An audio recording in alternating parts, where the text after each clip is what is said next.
Is this just kind of a dead cat bounce? Because at the same time, we continue to hear the Saudis saying that they'll just be pumping flat out. Russia is not blinking either. Is there anything that could potentially put an end to this? Yeah, that's right, Heidi. It continues to be a roller coaster ride for oil, as seen in this very sharp rally this morning. But as you mentioned, the market did collapse by 24%. So, we're still well down on that. I don't see anything that really can point to a sustained rally at this point. Part of the reason we came down so sharply yesterday was that the Saudis doubled down on their price war with Russia, which of course started with that failed OPEC meeting earlier in the month when they failed to agree on production cuts to combat the demand impact from the virus. So, until we get some sort of compromise on that front, it's hard to see any rally being sustained in the current demand picture that we're seeing.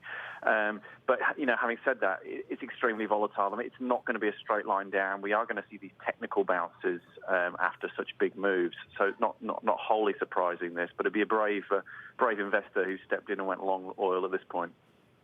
So to your point, given that we continue to see this coronavirus outbreak hurting demand and the ongoing price war between Saudi Arabia and Russia, until these two issues get resolved, will we see a meaningful and fundamental move higher?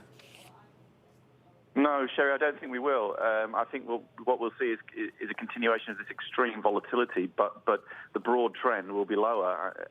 And really, calling a bottom is almost impossible at the moment. There's very little value in holding a long oil position when those two factors that you mentioned are still in play.